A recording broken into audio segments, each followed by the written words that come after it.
안녕하십니까. 주역 64개 노트 정리. 이번 시간에는 집풍승 세 번째 시간입니다. 전체적으로는 245번째 노트 정리입니다.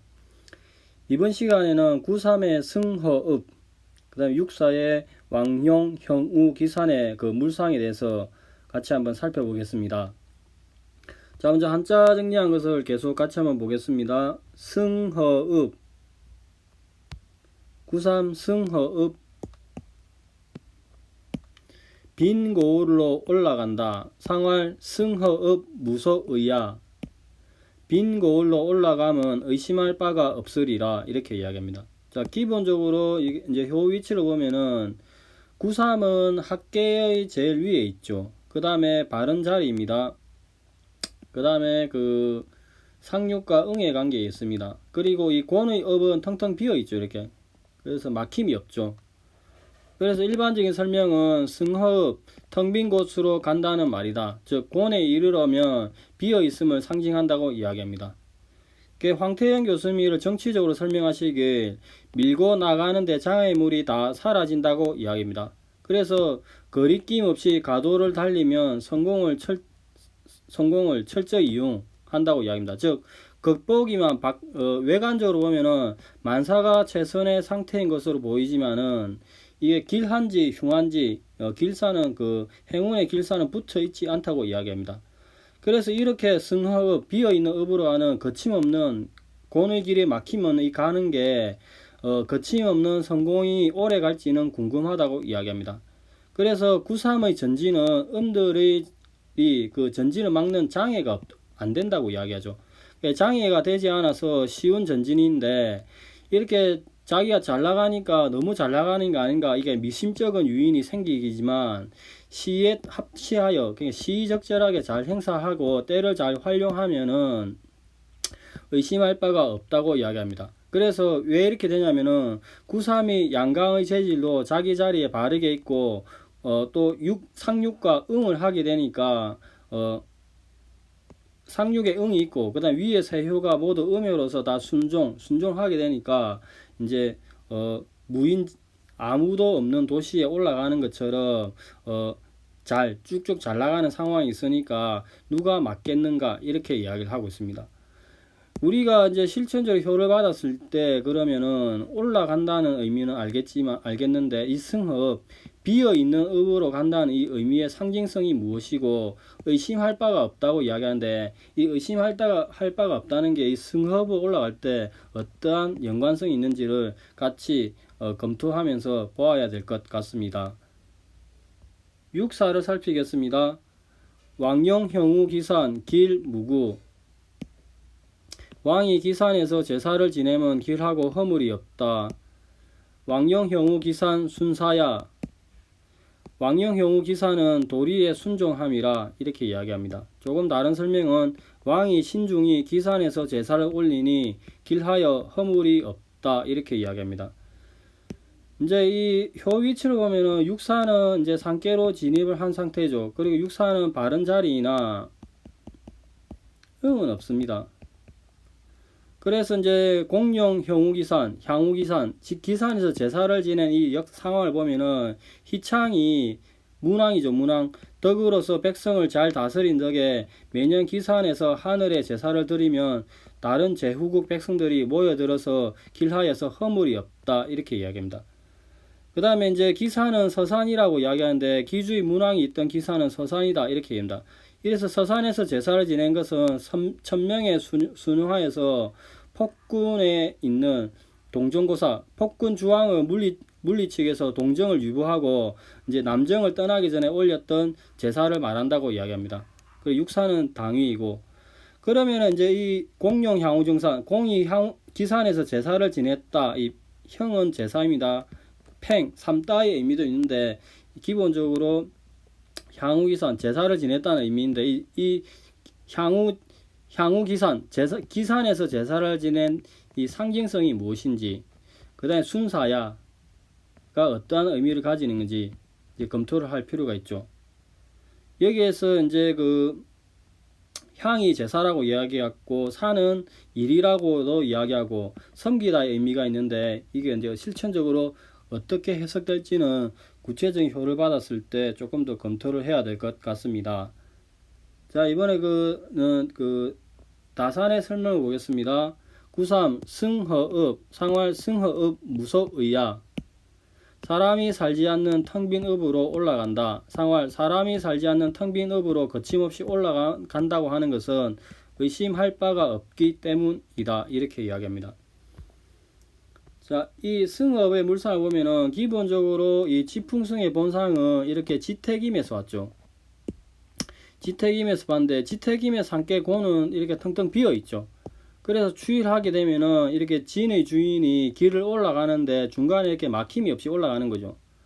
그래서 설명을 보면은 추위하에서 지풍승계가 되면은 진이 되어서 곤의 토지를 취하게 되니 이 물상이 승허업이라고 이야기합니다. 즉 본상을 취합니다. 본상이 괴주라서 본상만을 취한다고 이야기합니다.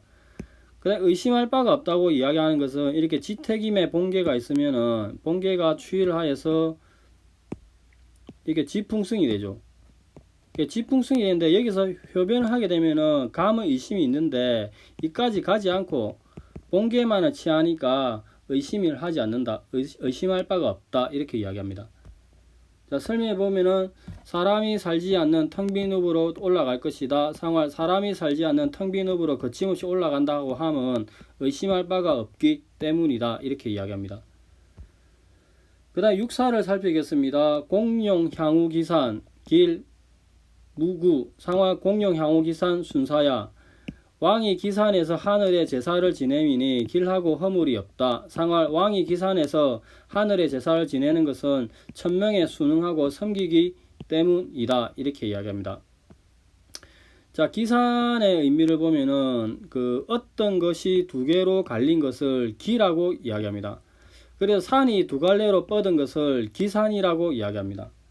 자, 물상을 보면은 이게 본상이죠. 지풍승의 본상은 이렇게 뇌산소가에서 왔습니다. 뇌산소가는 이게 산계가 진인데 이게 뒤집어진 간산이죠. 그리고 또 진의 군자로도 볼 수 있죠.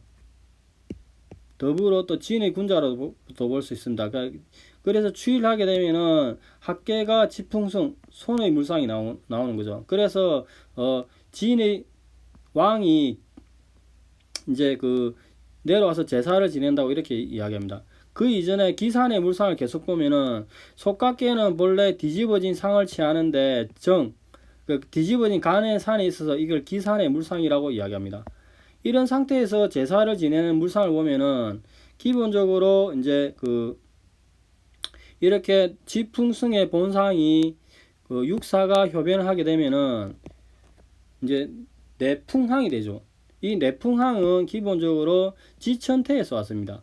그래서 설명해보면은 지천태의 합계의 건왕이 뒤집어진 간의 기산에 올라서 건왕이 뒤집어진 간의 기산에 올라서 곤의 희생을 쓰니 제사를 지낸다. 이렇게 이야기합니다.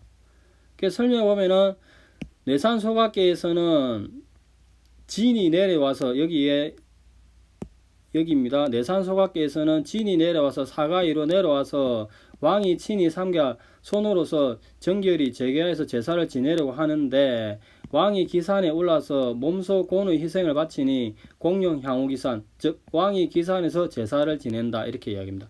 즉 이 부분은 이제 왕이 정결히 내려와서 이제 몸을 정결히 제사를 지내려고 준비를 하는 상이고, 이 부분은 조금 더 구체적으로 첫 번째 왕이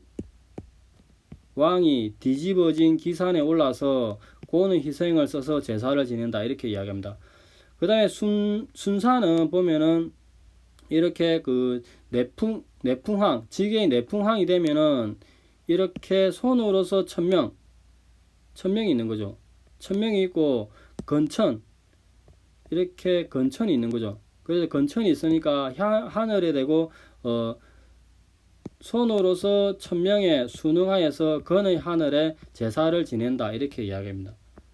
자, 글을 한번 더 읽어보면은 왕이 기산에서 하늘에 제사를 지내미니 길하고 허물이 없다. 이렇게 이야기합니다. 상활 왕이 기산에서 하늘에 제사를 지내는 것은 천명에 순응하고 섬기기 위해서다. 이렇게 이야기합니다.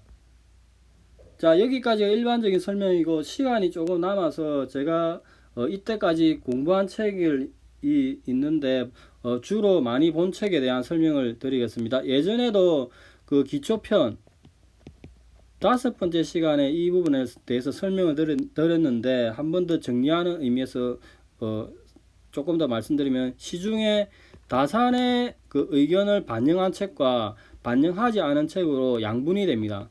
그래서 처음에는 몰랐는데 책을 읽다가 보면은 책이 이렇게 양분되어 있음을 알 수 있습니다. 그래서 공부를 하는 입장에서는 이제 조금 고민이 되는 부분이 있죠. 내가 다산의 것도 공부하고 싶은데 이게 반영된 책인지 아닌지 좀 살피기가 어려운 경우가 있습니다. 이것과 또 별개로 이제 제가 일단 공부한 책을 보면은, 제가 읽었고 도움을 받은 책을 보면은 여기에 있는 노트 정리는 다 교수님 책에 있는 것을 제가 노트 정리를 한 것입니다. 그러니까 이제 교수님들 배우는 입장에서 많이 도움을 많이 받은 측면이 있죠. 그래서 책을 설명을 드리면은, 장치청 교수님의 주역 완전 해석 상하, 황태영 교수님의 실증 주역 상하, 방인 교수님의 역주 주역 사전 1권에서 8권까지, 방인 교수님의 다산 주역 사전 기호학으로 읽다 이 책, 그 다음에 김상석 교수님의 춘추점 서역, 똑같은 교수님 추역 단상 문헌전, 그 다음에 주역점의 이해, 그 다음에 신원봉 교수님의 인문으로 읽는 주역, 이기동 교수님의 주역 강설, 이창일 교수님의 주역 인간의 법칙, 그 다음에 임재규 교수님의 다산 정약용의 역학이론, 이 책, 기본적으로 이 책에서 많은 도움을 받았습니다. 이 위에도 여러 가지 책이 있으니까 여러분들도 교과서를 하나 구입해서 보시려면은 이걸 참고해서 읽어보시면 될 것 같습니다. 자, 오늘은 그 지풍승의 9.3과 6.4에 대해서 살폈는데, 9.3에서는 빈도의 의미가 무엇인지, 그래 의심할 바가 없다고 하는데 이게 상징성은 무엇을 의미하는지, 그래 6.4에서는 기산에서 제사를 지낸다는 이 의미가 무엇인지, 그리고 순사야가 어떤 의미를 가지는지 구체적인 상황에서 검토를 조금 더 할 필요가 있을 것 같습니다. 자, 오늘은 여기까지